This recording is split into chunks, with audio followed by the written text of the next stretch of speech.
Hey, hey. Okay, y'all. Ooh, ooh. All right, hold it. Let me do this. Let me do this. Let me do this. All right. Hey, Fair, how you doing? Hey, the best. How you doing, beautiful? Hi, KB. Hey, Jay Parrish. What's going on, y'all? What's going on? Uh-oh. Okay, because I'm all up in the camera. Thank you. Hey, Miss Lulu. So, I just wanted to come on. I can't stay on too long. I probably got about 30 minutes. But I just kind of wanted to, hey AJ, hi Sarah. I kind of wanted to open the conversation because hi Brave Justice. Nothing listening to Rita curse. What is she right now? All right, well, girl, Rita been on one since she woke up. Okay, I ain't gonna say what I was about to say something. I ain't gonna say it. Hi, bro. How you doing, babe? Because I don't know if it's to be true or not, but so I ain't gonna say it. But y'all know YouTube checks came out a couple days ago, so might be some cash flow going. So you know, somebody might have been able to cop a little something. Anyway. I ain't gonna say that. I ain't gonna say that. But yeah.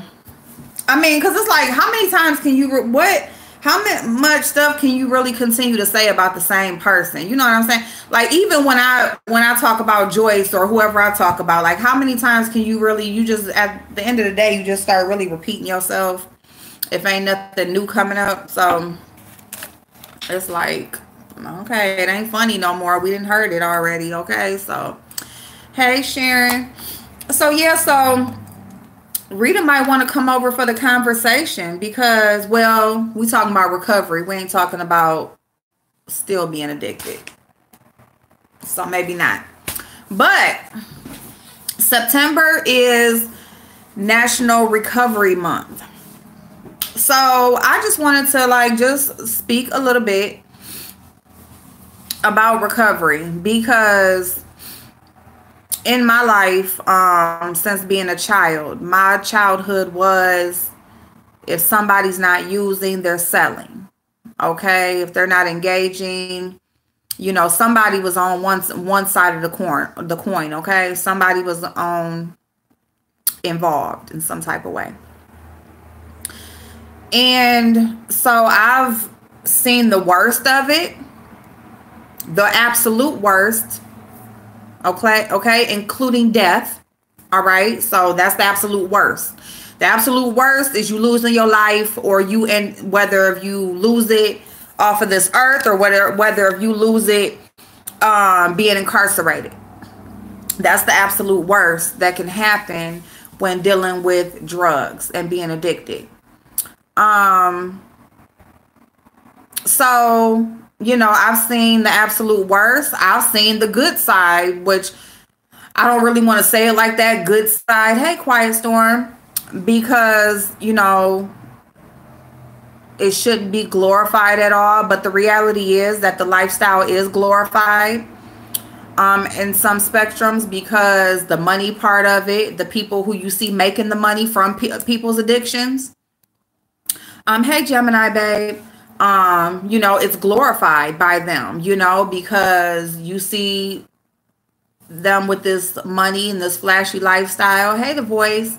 And so it can be glorified by some, you know. But on the worst spectrum, those are the people, you know, the people are selling. You're gonna lose your life. You're gonna lose your life by overdosing. You're gonna lose your life by tearing your body down. You're going to lose your life by being incarcerated. They're giving out double digits these days, triple digits, okay, when it comes to you being the seller.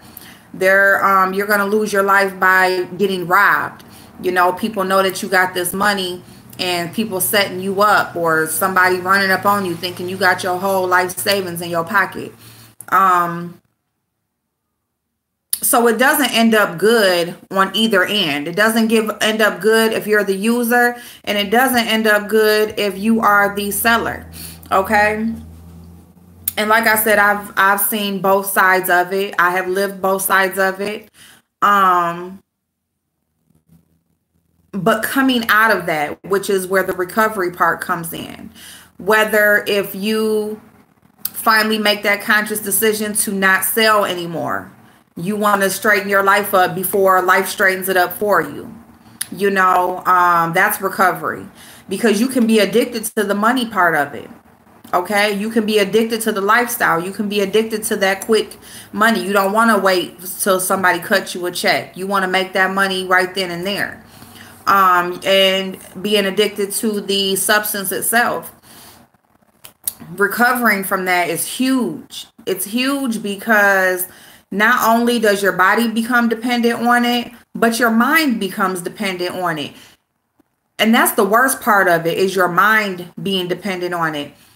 Once you get past the physical aspect of withdrawing or getting past that, you still gotta get past the part of it that your mind is dealing with, because your thoughts is what controls your body. Your brain is what controls your body.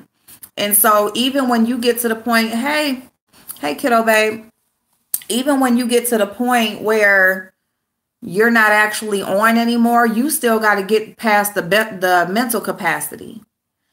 You got to get out of that routine of what you were doing every day just to get that substance. You gotta like get your mind clear to where you know that you don't need it anymore. Even though your body isn't reacting, your mind knows that you ain't doing that no more. Recovery is huge. It is very time consuming. It requires a lot of willpower. It requires a lot of support outside of yourself. You have to have a spiritual relationship, because you can't do it by yourself. Okay, that's number one. You got to realize that there's somebody more than you that's in control. And you have to be consistent with wanting it just as bad as you know you want it, but are you willing to do the work to get there? And the part of recovery that's horrible is that a lot of times people don't realize that they need to recover or they need to make a change until they hit rock bottom. You got to lose everything sometimes before you realize that this shit is fucking me up. It's taking over my life. I'm not this person. This ain't even me. Yes, the voice. Yep. And so you shouldn't have to hit rock bottom before you realize that there's an issue, before you realize that you need to let it go. And so, I guess I just really I know that we have some people, some of our angels who have dealt with things. I have dealt with, like I said, from childhood to adulthood. I have lived some part of the lifestyle. My family, whoever, anybody I've been in contact with, somebody has lived some part of the lifestyle. And I think the worst part is that it's glorified to a point. It's fun to a point. You know what I'm saying? It's fun until you choosing whether if you're going to pay your bill or get high. It's fun until, everybody is noticing this change in you. It's fun for the people making the money until they get caught up with cases. Until they got to make a decision on whether they going to help the police or they going to just, stand on their own. It's fun until somebody's running up on them and they get shot from trying to get robbed, somebody in law, it's all fun to a point. But people have to want something better for their lives. You have to want something different. You have to, hey Kay, you welcome, babe. You know, yes, complete surrender. You know, you have to want something different. You have to you have to require some type of patience. The people who are selling and what is wants the fast money, you have to require some type of patience. You have to build up some type of work ethic to where you can make a great living, not selling drugs. The people using, you have to know that you are better than that. You don't need that to be the person that you want to be. You know, if this is helping you to cope with something, if it's helping you to be this person that you're not comfortable being without it, you know, all of it requires a change in yourself. And you shouldn't have to reach rock bottom before you understand that you need to do something different. Yeah, Felita, you do have to work a program. Yep. Yep. There's she over there lying saying that I talked to. Ooh. So as we know, you know, the country now, our country is talking about this opioid epidemic. And the only reason why, yeah, some people have to hit rock bottom. And it's just, and that's what I'm saying, you shouldn't have, when you start seeing that first change in yourself, when you see the financial strain that it puts on you, when you see that you're doing something strange for some change so that you can get what you want, when you get that first, when you catch that first case that's threatening you to be your freedom to be taken away from, you know, all of that, you know, you should you know, you get warnings, you know, you're going to get warning signs before that rock bottom hits, because your brain is going to go off. You're going to be thinking, you're going to be, fuck, I done fucked around and did this. Fuck, I done fucked around. Now I got to go do this. You know what I'm saying? And then it's like doubles over. And then your kids are suffering. Your kids are suffering. And then, you know what I'm saying? Your family is talking about you. You know, you're losing your job or whatever. You know, your car, whatever is going on. Your home isn't being taken care of. You ain't taking care of yourself. You know what I'm saying? Hey, behind the bar, how you doing, babe? You know, everybody's bottom is different. Everybody's bottom is different because it depends on what you are. The opioid epidemic was created by, oh, absolutely. Absolutely. Yeah, they giving them scripts out and then they want to snatch it back. And now look, and now somebody's out here looking for something on the street. But not only that, the opioid epidemic has become an epidemic because it's affecting more white people. People been taking pills forever, okay? Like Hollywood been flooded with pills. People been taking pills, okay? That ain't no secret that people been taking pills. But because, you know, these people's kids now in the suburbs and stuff is overdosing, and because, you know what I'm saying, now it's the judge's son that caught a case, or, you know what I'm saying, whatever, it's somebody, you know, whatever, somebody's grandson, some old white man or somebody, it's because it's hitting the people they don't want it to hit, the people who they don't want it to be affecting, it's affecting. That's why. People been taking pills, you know what I'm saying, they've been doing drugs. But when it starts, when you got high school kids in the suburbs overdosing off of heroin because they can't get no damn pills, oh, now it's a problem. Now they're going to put these murder cases on these dope dealers because this boy didn't overdose because he chose to take a drug. You know what I'm saying? And now this black drug dealer is going to get a he's going to get a murder case because somebody else chose because let me just say, a white person chose to take this drug and they overdosed and lost their life, and now they're going to give a murder case. Now, I'm going to say this about the murder cases, because most people now are overdosing more than ever because the shit has the fentanyl mixed in it. Okay? That's why these people are overdosing. Trust and believe. A drug addict, I don't give a fuck if you drink, if it's a pill, if it's a crack. I don't care what it is that you do. You know what you can do, okay? If you a drinker, you know what's going to get you fucked up. If you a functioning alcoholic, you know you can sip on some vodka all day, and you know what I'm saying? Then at the end of the day, when you get home, you probably slump, okay?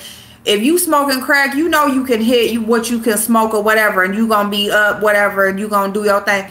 If you take pills, you know you can take whatever it is, and you know what it's gonna affect. The overdosing, the heightening of overdosing isn't so much that people are taking too much, it's what they're taking. It's because people that are selling it are either mixing the shit to stretch it out, or, you know, they pressing their own shit. You know, they trying to stretch some shit. It's a drought, so they can't get to nothing, so they gonna do this. So that's where I feel like the murder cases is like, dude, if you gonna do it, know what the fuck you selling and know what you giving these people, because you might just be responsible for this person losing their life. But at the same time, ain't nobody who's selling nothing making that person buy it and take it either. Yeah, cigarettes, like that's an addiction. You know what I'm saying? Cigarettes, damn, $7 to $10 a damn day. Count that up. You know what I'm saying? Too many of them overdosing, especially in the rich communities. Yeah. When white people, kids get in trouble nationwide. Yep. Yeah. And see, what people don't understand, hey, Coco Babe, is that fentanyl, all you need is like a little tiny, like, and fentanyl you can order from overseas for cheap, right? So you can order fentanyl from overseas and you can mix that fentanyl because it gives you that same feeling as a heroin or opioid or whatever, and it gives you that same high. But they don't know how to measure that shit, so they putting this shit in here so it can look like they getting what they think they getting, and they killing people. Fentanyl is used to damn euthanize elephants. And these motherfuckers don't know what they taking. Trust and believe. If you gonna do something, know what the fuck you getting. Because people's out here pressing their own pills. It's fake ass pills out here that got fentanyl in them. You gonna die. You gonna die trying to get high. You know what I'm saying? Hey, Andreas. Hey, Ariel. People are dying in Indiana from heroin from Ohio. And I'm in Ohio, so how you think I know? Hey, Vine G. April, I worked as a patient care advocate. When I tell you how many suburban parents were on the phone with me trying to get their kids in the rehab facilities, you would be shocked. I'm trying to tell you because I already know. Them damn kids, that's why I be saying, yeah, before they get that charge, you better know what the hell you selling. You better stop taking shit that you don't know what the hell is in it. Stop buying shit from new people. Look, I'm going to sit up here and tell you, if you ain't trying to recover, at least don't try to die for an addiction, for that little high, okay? Because I know plenty of my old schoolmates that are dead right now. Dead. I'm 40 years old. I'm like, shit, the rate that they dying, shit, I don't even know if I'm a bump into nobody 60 years old from my old class or whatever, because shit, they all going to be gone. He bought weed and it was laced with something. He went to sleep and never woke up. Boom. Why? Because they want to sell something like they got loud and it ain't real loud. So they going to soak it in some shit. And then they going to feel like they got some loud or whatever. So they ain't going to be calling them complaining like, man, what's this? What's this? It ain't doing nothing. But then you don't wake up. If somebody's smoking weed, they know how much they can smoke. If a person is taking heroin, they know to do the little shoot up or smoke, however the fuck you take it, sniff it, whatever the fuck. And they know, okay, I can do this one line and I'll be good. Yeah, morphine.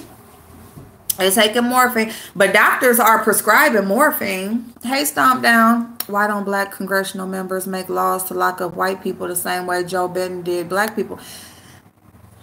Money. Money and power in numbers. Hey, KB, I'll email you. I need to talk to you by saying, okay, KB, yeah, email me.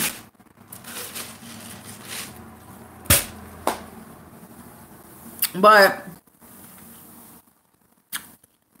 it's huge. But you got to want your life, and it got to be more important to you than what you feeling like that day. What you feeling like that day is not more important than you being alive. It's all about money and class. It is. It is. So that's why the black congressional members are not trying to pass these laws. Because why? Because it's going to cut into their pockets. And it ain't they motherfucking family that's getting locked up. Because they gonna ride for theirs. It ain't they family that's dying. My email is askapril03@gmail.com. So some folks getting well. It's a very hard road. It is a hard road, but I'm going to tell y'all something, because this is one of the things I want to do. It's so many fucking, the voice, because you could actually die from those withdrawals, from those. You can die from a withdrawal from a Xanax. You can die from a withdrawal from alcohol. You could actually die. That's how bad your body withdraws. And I'm going to tell you why. Your blood vessels shrivel up. They just dry up because, okay, your body, here, hold on one second. Your body is used to this, right? And then as soon as you don't take it, you just contract to the point where your heart just dries up. There's no flow. You get the shakes, you're gonna have a seizure, and boom, you gone. You out. Go to sleep, night, you ain't waking up.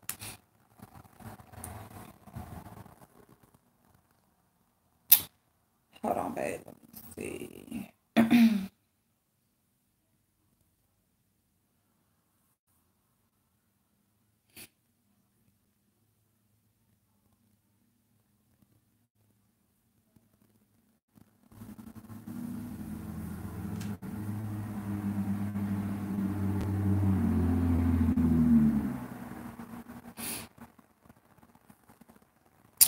All right, so I'm gonna tell you, if it is hard for you to get off of what you want, they get people to withdraw from our heroin, are getting folks so sick they run back to the drug. I've seen it. Okay, listen, let me tell you something. Now, heroin, you're gonna either have to go to a Suboxone program. Let me tell you about Suboxone, because this is what I've seen with Suboxone. Because a lot of times what will happen is they will put you on one thing to get you off of something else, but then you're addicted to this for the rest of your life. So let me tell y'all this. Whether if it's heroin, because heroin is like one of the worst withdrawals outside of Xanax and alcohol. If you are trying to get off of heroin and you go to a Suboxone program, Suboxone is meant to stop the withdrawals, okay? It's meant to stop the withdrawals. So it stops you from taking heroin. You damn sure gonna stop, and you're not gonna get any of those withdrawals that you have, right? Yes, or methadone. Now, I would, but you don't want to become addicted now to Suboxone or methadone either. So that you have to monitor it yourself. Not monitor it to how the doctor and how they're telling you to take it. Monitor it so that you only take what you need, and only for the amount of time that you need it. Need, not want, not feel. Okay? Because like I said, once you get past the physical aspect of it, it's all about the mind, okay? But the physical is what people are scared of. All right? So, once that Suboxone or that methadone gets you past that physical stage, then don't take it no fucking more, and don't take as much as they tell you. You have to start weaning yourself off from that first week that you own that shit. Don't take those full doses. Only take what you need. And then get yourself off of it. Don't just stay in a program just because you can. Don't just stay in it just because they, or keep getting it because they keep giving it to you. Because that's how you're going to become addicted to that. And then guess what? That program runs out. You go back to your old stuff or whatever. You know, so outside of that, you need to be in an in-house program. That's what I was going to go into next, The Voice. If the Suboxone or that you can't self-medicate and be in that outpatient program, then you need to go into an inpatient program. Okay? You need to go into an inpatient program. And whether if you're embarrassed, whether if, you know, whatever it is, you don't want people to know, trust and believe that by the time you get to this point, people know what you're doing. So they would much rather see you go into and check yourself into an inpatient program than to see you still out here doing whatever to keep taking that drug. 12% of the House representatives is black. 3 senators are black. They're not about to convince all those white people, congressmen, women, to start locking up opioid addicts in their. That's what I'm saying, RL. That's why I said numbers and money. Outside of that, and outside of their own pockets, they're outnumbered. It's power in numbers. You know what I'm saying? It just is what it is. You know, and that's why people have to start taking control of their lives for them. Because whether you know it or not, these people in these positions don't give a fuck about you, really, for real. I don't care what they come on here saying. There may be very few who are really trying to help the communities, but you got to want to try to help yourself. If you don't want it for yourself, you can't expect nobody else to just be out here working and fighting for you. You know what I'm saying? You will be placed on a taper when you're started on it. Thank you, Nick. Thank you so much. So, you know, y'all, it's just, I just kind of wanted to, you know, September's almost over. You know, we should have been talked about this, but I don't know. I just kind of like, ding, let me just like open this conversation. And I kind of just, and I know I couldn't be on here long, but I wanted this to just be like an opening to the conversation. You got to take it seriously. It's your life. Recovery is not about just about the dope. It's also about the issues that led you to, yeah, Felita. Exactly. Because that's why I said the reason why. What are you running from? What are you trying to cover up? What is it that you are trying to, you know, your opinion on cities giving people. Wait a minute. As I wrote, your opinion on cities giving people. On cities giving people, what, the Narcan? Is that what you mean? Is that what that symbol is? You know, I'm going to tell you something. Hey, Katrina, babe, they do The Voice, for most needles. Oh, giving people needles. Why they giving people? I didn't know about the cities giving people needles. I didn't know about that. That's new to me. I thought you was talking about the Narcan, because I was gonna say I know somebody that's been brought back by Narcan 4 times. One person that's been brought back 4 times. She's still here, giving needles to shoot up. Oh hell no! Hey Camille, what the fuck? So they don't get AIDS or sick, clean needle. I feel like that's just like giving somebody that you telling to stay abstinence, give them some rubbers. That's what I feel like. I feel like that's just like